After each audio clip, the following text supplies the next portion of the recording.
அடிச்சிடுவாங்க.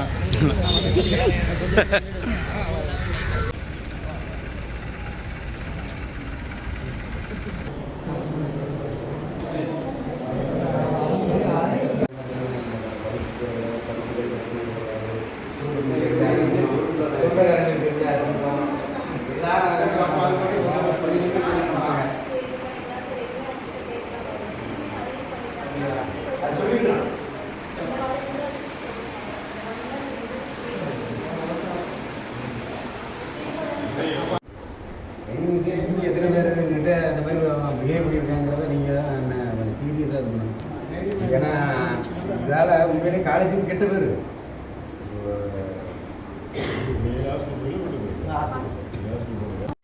ஹரிநாடார் தலைவர் சத்திரிய சான்றோர் படை எங்கள் நாடார் சமுதாயத்தை சார்ந்த மௌனிகா என்ற கல்லூரி மாணவி இங்கு குன்றத்தூர் மாதா டெண்டல் கல்லூரியில் 2ஆம் ஆண்டு படித்து வருகிறார்.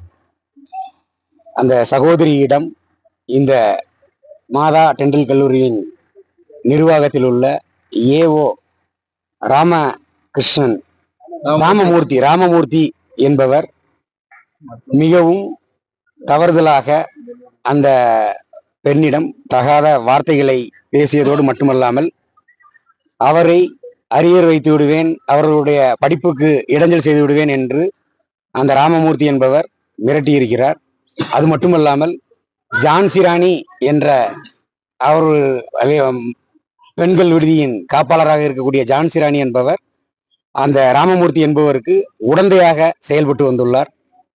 இந்த சம்பவத்தை சகோதரி மௌனிகா அவரது குடும்பத்தாருக்கு தகவல் தெரிவித்து குடும்பத்தார்கள் அவருடைய தாயாரும் தந்தையாரும் வந்து இங்கு கல்லூரி நிர்வாகத்திடம் முறையாக கேட்டபோது அதற்கு எந்த ஒரு சரியான முன்னுக்கு பின் முரணான பதிலை மட்டுமே அவர்கள் கூறியுள்ளார்கள். அது மட்டுமல்லாமல் சகோதரி மௌனியாவை தனியாக அவர்கள் அழைத்து 4 காகிதங்களில் அவரிடம் கையொப்பம் பெற்றுள்ளார்கள். இதுபோன்று எந்த ஒரு அசம்பாவிதமும் கல்லூரி நிர்வாகத்தினரால் நடைபெறவில்லை என்று எழுத்துப்பூர்வமாக எழுதி வாங்கியிருக்கிறார்கள். அந்த பெண்ணும் தன்னுடைய படிப்பிற்கு ஏதும் பாதகம் ஏற்பட்டு விடுமோ எதிர்கால சூழ்நிலையை கருத்தில் கொண்டு வெளியில் சொல்லாமல் இருந்த வண்ணம் போது அவர் சார்ந்திருக்கக்கூடிய அவரது குடும்பத்தார்கள் எங்களிடம் இது போன்று அநியாயம் அக்கிரமம் இந்த மாதா டெண்டல் கல்லூரியில் நடந்து கொண்டிருக்கிறது, எங்களது பெண் இந்த உண்மைத்தன்மையை தைரியமாக பொது வெளியில் கூறியிருக்கிறார். ஆனால் இது போன்று இன்னும் எத்தனை பெண்களை இந்த கல்லூரி நிர்வாகத்தில் உள்ள அந்த கயவன் ராமமூர்த்தி என்பவர் ஏமாற்றியிருப்பார், எல்லாம் செய்திருப்பார் என்று கூறினார்கள். உடனடியாக நாங்கள் இந்த நிர்வாகத்திடம் முறையாக வந்து விசாரணையை மேற்கொண்டோம். அப்பொழுது இதற்கிடையிலேயே காவல்துறையினர் நேரடியாக வந்து முறையாக நீங்கள் புகார் அளியுங்கள், நடவடிக்கை எடுக்கிறோம் என்று கூறினார்கள். அது மட்டுமில்லாமல் இந்த குன்றத்தூர் ஏரியாவில் உள்ள உயர் அதிகாரிகள் தொலைபேசியில் தொடர்பு கொண்டு உடனடியாக வழக்கு பதிவு செய்து சம்பந்தப்பட்ட அந்த ராமமூர்த்தி என்பவரையும் ஜான்சி ராணி என்பவரையும் கைது நடவடிக்கை எடுப்பதற்குரிய முயற்சியை கண்டிப்பாக எடுப்போம் என்று கூறியிருக்கிறார்கள். மேலும் இது போன்று, ஏன்னா நம்ம ஒரு கல்லூரிக்கு பெண் பிள்ளைகளை படிக்கிறதுக்கு அனுப்புறோம் அப்படின்னா நம்ம பிள்ளைய மாதிரி பார்த்துக்கிடுவாங்க, அந்த ப்ரொஃபஸரா இருக்கக்கூடியவங்க அந்த கல்லூரி நிர்வாகத்தில் இருக்கக்கூடியவங்க நல்லபடியா பார்த்துக்கிடுவாங்கங்கிற ஒரு நம்பிக்கையில தான் நம்ம பள்ளிக்கூடத்துக்கு பெண் பிள்ளைகளை கல்லூரிகளுக்கு அனுப்புறோம். ஆனா ஒரு பாதுகாப்பா பாடத்தை கற்றுக் கொடுக்கக்கூடிய இந்த கல்லூரிகள்லயே இது போன்ற ஒரு கேவலமான செயல்கள்ல ஈடுபடக்கூடியவங்க இருக்காங்க அப்படின்னா இதெல்லாம் உண்மையிலேயே ஏற்றுக்கொள்ளக்கூடாது, ஏற்றுக்கொள்ள முடியாது. உயர்கல்வித்துறை அமைச்சராக இருக்கக்கூடிய மாண்புமிகு அமைச்சர் இந்த விஷயத்துல கூடுதல் கவனம் செலுத்தி இது போன்ற கல்லூரிகள்ல யாரெல்லாம் இந்த மாதிரியான, அதாவது பொதுவா பெண் பிள்ளைகள் கூட படிக்கிறவங்க கிட்ட கூட இது போன்ற பாலியல் ரீதியான விஷயங்களை ஒருத்தங்க ஏற்படுத்துறாங்கன்னா அதை பொது வெளியில சொல்றதுக்கு கூச்சப்படுவாங்க, பயப்படுவாங்க. படிப்பு போயிடும், நம்ம குடும்பத்துக்கு தெரிஞ்சா என்ன நினைப்பாங்க, சொந்தக்காரங்களுக்கு தெரிஞ்சா என்ன நினைப்பாங்க, நம்ம நண்பர்களுக்கு தெரிஞ்சா என்ன நினைப்பாங்கன்னு சொல்லி எல்லாரும் நினைச்சு நிறைய பேரு இது போன்ற விஷயங்களை வெளிக்கொண்டு வராம இருக்காங்க. ஆனால் இந்த மௌனிகா போன்ற இந்த சகோதரி போன்று தைரியமாக எனக்கு ஏற்பட்டிருக்கக்கூடிய இந்த ஒரு பாதிப்பு இனி வருங்காலங்கள்ல எந்த ஒரு பெண் பிள்ளைகளுக்கும் வரக்கூடாதுங்கிற அதை மையமா வச்சு துணிந்து அந்த பெண்மணி கொடுத்த அந்த புகார்னால காவல்துறையினர் விரைந்து கைது நடவடிக்கை எடுக்கின்னு இருக்காங்க. தமிழக அரசும் இது போன்று தனியார் கல்லூரியாக இருந்தாலும் சரி, அரசு கல்லூரியா இருந்தாலும் சரி, பெண் பிள்ளைகளுக்கு போதிய பாதுகாப்பை உறுதிப்படுத்தணும் அப்படிங்கிறத இந்த நேரத்துல நான் கோரிக்கை வச்சுக்கிறேன். இன்னைக்கு எதுக்கு வந்திருக்கீங்கன்னா அவங்கள 2 பேர் என்ன பண்ணிருக்காங்க? அந்த 2 பேரை கல்லூரி நிர்வாகத்தின் சார்பா அவங்க என்ன சொல்றாங்க அப்படின்னா, நாங்க சஸ்பெண்ட் பண்றதுக்குள்ள நடவடிக்கையை எடுத்துக்கொண்டிருக்காங்க. ஆனா சஸ்பெண்ட் இது வரைக்கும் பண்ணல. ஆனால் காவல்துறை ஆய்வாளர் அவர்களும் உதவி ஆய்வாளர் அவர்களும் டெபுட்டி கமிஷனர் அவங்க ரேங்க்ல இருக்கக்கூடியவங்களும் என்ன சொல்லியிருக்காங்க அப்படின்னா, உடனடியாக எஃப்ஐஆர் பதிவு பண்ணி சம்பந்தப்பட்ட அந்த குற்றவாளிகளை கைது செய்வோம் அப்படின்னு சொல்லியிருக்காங்க. முறையா கம்ப்ளைண்ட் கொடுத்துருக்கிறோம். அதனால கண்டிப்பா கைது நடவடிக்கை இருக்கும். கைது நடவடிக்கை ஒருவேளை காலதாமதப்படுத்தப்பட்டால் இந்த மாவா டெண்டல் காலேஜ் முன்னாடி ஒட்டுமொத்த நாடார் சமுதாயத்தை ஒன்று திரட்டுவது மட்டுமல்லாம தமிழ் சமுதாய சொந்தங்கள் அனைவரையுமே ஒன்று திரட்டி, ஏன்னா இந்த பெண் பிள்ளைகளுக்கு அப்ப என்ன பாதுகாப்பு இருக்குங்கிற கேள்விக்குறி வந்துடும். அதனால காவல்துறை உடனடியாக கைது நடவடிக்கையை எடுப்பாங்கிற நம்பிக்கை எங்களுக்கு இருக்கு. இந்த மாதிரியான குறுஞ்செய்தி நான் அமைச்சிருக்காங்க அந்த மாணவிக்கு. அதாவது என்ன, தனிப்பட்ட முறையில, அதாவது கேமரா இல்லாத இடத்துல அந்த ராமமூர்த்திங்கிறவரு மாஸ்க் போட்டுட்டு தனிப்பட்ட முறையில வெளியில கூட்டு போயிட்டு பர்சனலா ரிலேஷன்ஷிப்ல இருந்தா தான் நான் வந்து காலேஜ்ல எந்த ஒரு பிரச்சனை இல்லாம பாத்துக்கிடுவேன், மார்க்ல கை வைக்க மாட்டோம், அப்படி இல்லை அப்படின்னா அரியரை உண்டாக்கி வச்சிருவேன், உன்னோட படிப்புக்கு இடைஞ்சல் பண்ணுவோம் அப்படிங்கிற மாதிரி அவர் மிரட்டி இருக்கிறார். அப்ப இந்த மிரட்டலுக்கு அப்புறமா கூட முறையா அந்த நிர்வாகத்துக்கிட்ட போய் அந்த பெண் சொன்னதுக்கு அப்புறமும் அந்த அந்த அவங்க காலேஜ்ல வேலை செய்யக்கூடிய அந்த ராமமூர்த்தியவும் ஜான்சி ராணியையும் தான் காப்பாற்றணும்னு இந்த நிர்வாகம் முனைப்போட செயல்பட்டு இருக்காங்களே ஒழிய இந்த பெண்ணோட பாதிப்புக்கு உடனடியா சரி இப்படி ஒரு சம்பவம் நம்ம இடத்துல நடந்திருக்க முறையா அவங்க தான் கம்ப்ளைண்ட் கொடுத்துருக்கணும். முறையா எங்க காலேஜ்ல இந்த மாதிரி எங்களோட பெண்ணை வந்து ஒரு பாலியல் சீண்டலுக்கு உள்ளாக்கியிருக்காங்கன்னு சொல்லி அவங்க கம்ப்ளைண்ட் கொடுத்துருக்கணும். இதுவே இந்த மாவா டெண்டல் காலேஜோட லட்சணம் அப்படிங்கறத தான் நாங்க நினைக்கிறோம். என்ன மாதிரியான கம்ப்ளைண்ட் கொடுத்துறீங்க? மற்ற மாணவர்களுக்கு இது மாதிரி எதனா பண்ணிருக்காங்களா? இல்ல, அதை வந்து நான் காவல்துறை அதிகாரிகள் கிட்ட நான் தெளிவா சொல்லியிருக்கிறேன். ஏன்னா எங்க இந்த மௌனிகாங்கிறவங்க தைரியமா சொல்லியிருக்காங்க. ஆனா இதே ஹாஸ்டல்ல பெண் பிள்ளைகள் பக்கத்துல இது போன்ற பேச்சுக்கள்லாம் அடிபட்டு இருக்கு. அப்ப இந்த மாதிரி எல்லாம் வந்து நடந்துகிட்டு இருக்கு.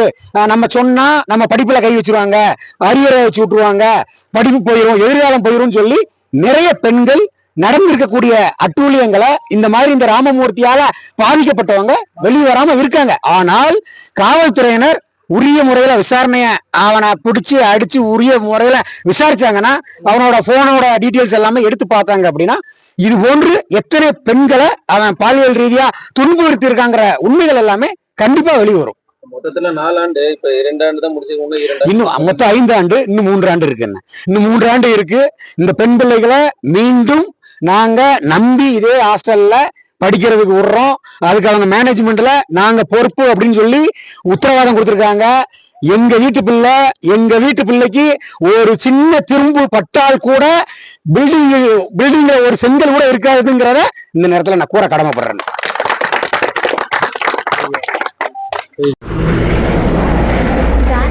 ஒரு மேம் இருக்காங்க. அவங்களுக்கும் எனக்கும் ஃபஸ்ட்டு இருந்து கொஞ்சம் ப்ராப்ளம் இருந்துச்சு. இந்த ஹாஸ்டலை வச்சு உடம்பு சரியில்லாமல் எனக்கு இருந்தது. அப்போ அம்மா வந்து ஃபோன் பண்ணாங்க, ஃபோன் அட்டன் பண்ணவே இல்லை. நானும் அந்த மேம் கால் பண்ணி என்னால் முடியலை மேம், நான் வீட்டுக்கு போகணுன்னு சொன்னப்போ பெர்மிஷன் கொடுக்கவே இல்லை. வந்து ரொம்ப அலைய வச்சாங்க. பிரின்சிபல் சார்கிட்ட சைன் வாங்கிட்டு போ அந்த மாதிரி அலைய வச்சாங்க. அதுக்கப்புறம் பேரண்ட்ஸ் கால் பண்ணிகிட்டே இருக்காங்க, எடுக்கலை. என்னால் ரொம்ப முடியலை. அப்போ வந்து மயக்கம் போட்டு விழுந்து ஃபிக்ஸ் மாதிரி வந்துருச்சு. வந்ததுனால ஹாஸ்பிட்டலில் போய் அவங்க அட்மிட் பண்ணவும் இல்லை. ரொம்ப நேரம் யாருமே வரல. அதுக்கப்புறம் வீட்டில் ரிலேட்டிவ்ஸ் இங்கே லோக்கல் கார்டியனில் உள்ளவங்க வந்து கூப்பிட்டு போயிட்டாங்க சண்டை போட்டு. அப்போ பேரண்ட்ஸ் வந்து கம்ப்ளைண்ட் பண்ணிட்டாங்க அந்த மேம் மேலே. ஏஓ சார்கிட்ட வந்து கம்ப்ளைண்ட் பண்ணிவிட்டு டீன் சார் எல்லாத்தையும் கம்ப்ளைண்ட் பண்ணாங்க. அதை மனசில் வச்சுக்கிட்டு அவங்க வந்து என்னை 2 சப்ஜெக்டில் அரியர் போட்டாங்க. ஒரு மார்க்கில் இன்டர்னலில் கை வச்சிட்டாங்க. நான் 2 சப்ஜெக்ட்டுமே நல்லா தான் எழுதியிருந்தேன். ஆனால் இன்டர்னல் மார்க்கில் கை வச்சு ஒவ்வொரு இதில் அரியர் விழுந்துருச்சு. இப்போ அந்த அரியருக்கு வந்து 50,000 கொடுத்து நான் கிளியர் பண்ணணும் அப்படின்ட்டாங்க. நானும் இதுக்கப்புறம் ப்ராப்ளம் வேணாம் அப்படிங்கிற மாதிரி எதுவுமே பிரச்சனை பண்ணலை. அப்புறம் அந்த சார் ஏஓ சாராக தான் கூப்பிட்டு ஃபஸ்ட்டு கிராஜுவேட் நான் வந்து ஃபஸ்ட்டு கிராஜுவேட்டு அந்த ஸ்காலர்ஷிப்க்கு வந்து நான் அப்ளை பண்ணியிருந்தேன். ஆனால் அந்த ஸ்காலர்ஷிப் எனக்கு ஃபஸ்ட் இயர் வந்து வரல. ஆல்ரெடி நான் ஒரு டிகிரி கம்ப்ளீட் பண்ணிட்டேன்ட்டு.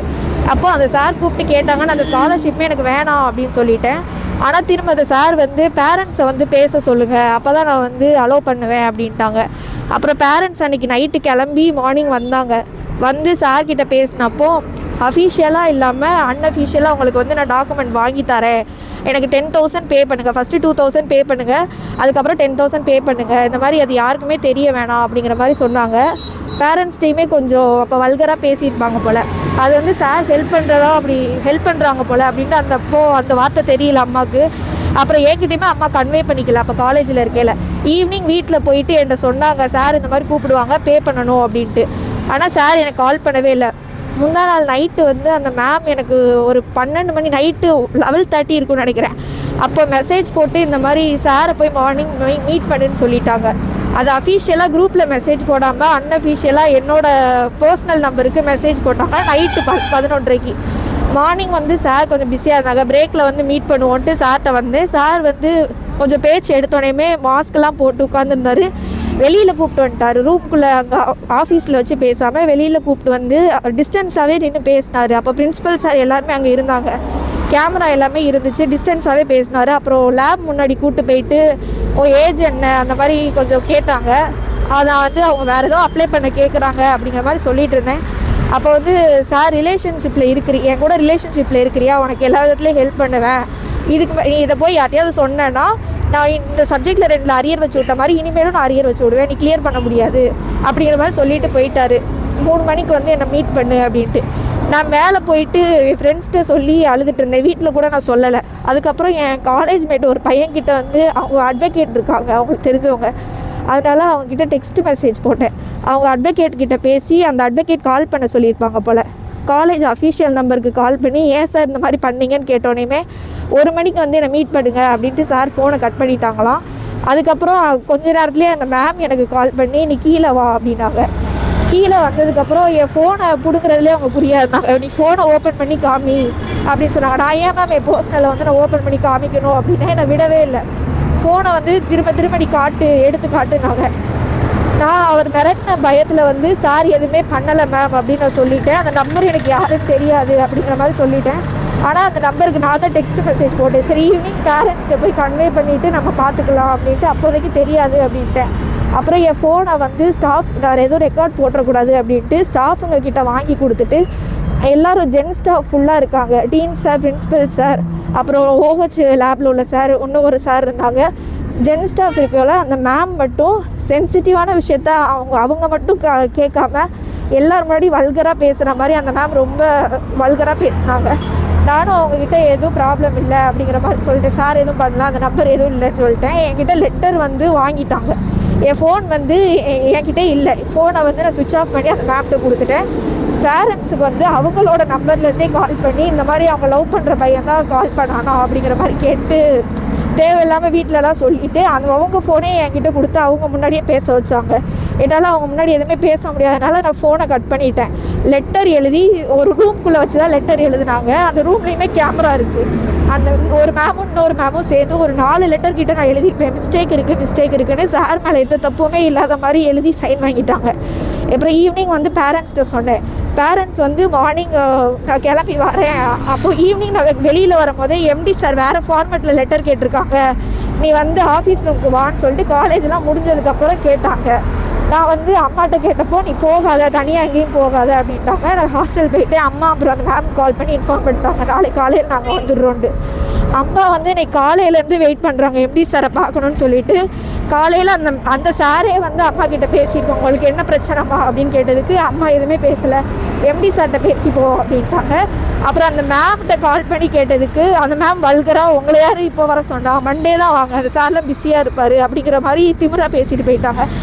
அம்மா வந்து மார்னிங்லேருந்து வெயிட் பண்ணிட்டு இருந்தாங்க கீழே. எனக்கு கிளாஸ் இருந்தனால நான் கிளாஸ்லேருந்து வெளியில் மேம்கிட்ட பெர்மிஷன் கேட்டு வெளியில் வந்து ஃபோன் பேசினேன். அந்த கிளாஸுக்கு முன்னாடி அந்த மேம் முன்னாடி என்னை வந்து திட்டிட்டு போகிறாங்க. உங்கள் அம்மாவுக்குலாம் ஒரு தடவை சொன்னால் புரியாதா, மண்டே வாங்கன்னு சொன்னேன்ல, அந்த மாதிரி ரொம்ப வல்கராக பேசி திட்டிட்டு போயிட்டாங்க. இப்போ வர MD சார் கிளம்புற வர இன்னும் எங்கள் அம்மாவை வந்து கூப்பிடல, அங்கேயே தான் உட்காந்துருந்தாங்க. அந்த மேமும் பார்த்துட்டு இருக்காங்க, அந்த சாரும் பார்த்துட்டு இருந்தாங்க. எந்த ஆக்ஷனுமே எடுக்கலை. இன்னும் அவங்கள உள்ளே கூட கூப்பிடவே இல்லை. எவ்வளோ நேரம் இந்த மாதிரி ஏற்கனவே பண்ணியிருக்கேன் நான் மேலே அது கம்ப்ளைண்ட் இருக்கா? இந்த மாதிரி அந்த மேம் ஒரு தடவை மெசேஜ் போட்டு நான் கீழே கூப்பிடும் போது உங்களை தவிர வேற ஏதோ மாணவிகளுக்கு அந்த மாதிரி யாருமே வந்து கம்ப்ளைண்ட் பண்ண மாட்டாங்க. ஏன்னா அவங்க சொன்னாங்க அப்படின்னா ஒரே வார்த்தை அவங்க இன்டர்னலில் நான் கை வச்சிருவேன், அந்த மாதிரி இன்டர்னலில் கை வச்சுட்டாங்கன்னா யாருமே அரியர் ஃபீஸ் கட்ட முடியாது அப்படின்ட்டு பயந்துட்டு சொல்ல மாட்டாங்க. நீங்கள் ஹாஸ்டல் எடுத்தால் தான் அப்படி பண்ணியிருப்பாங்க பாருங்களா இல்லை எப்படி? இல்லை, டே ஸ்காலர்ஸுமே எப்படின்னா இவங்க இந்த இயர் நான் வந்து செகண்ட் இயர் படிக்கிறேன்னா தேர்ட் இயர் ஃபீஸையும் நான் சேர்த்து கட்டணும், அப்போ தான் என்னை எக்ஸாம் எழுத விடுவாங்க. தேர்ட் இயர் ஃபீஸ் நான் கட்டலைன்னா எக்ஸாம் எழுத விட மாட்டாங்க அப்படின்ட்டு பிளாக்மெயில் பண்ணுவாங்க. அதனால பயந்துட்டு எல்லாருமே கட்டிடுவாங்க. கட்டலைன்னா அதுக்கும் அரியர் போட்டுருவாங்க. இல்லாமல் வேனுக்கு இந்த மாதிரி ஏதாவது நம்ம ஸ்டாப் பண்ணணும்னா நெக்ஸ்ட் இயர் ஃபீஸும் நம்ம சேர்த்து கட்டிட்டு தான் ஸ்டாப் பண்ணணும். அந்த மாதிரி கட்டலைனாலும் அரியர் போட்டு விட்ருவாங்க. நான் இன்டர்னலில் கை வச்சிருவேன் அப்படின்னு மிரட்டுவாங்க. சரி.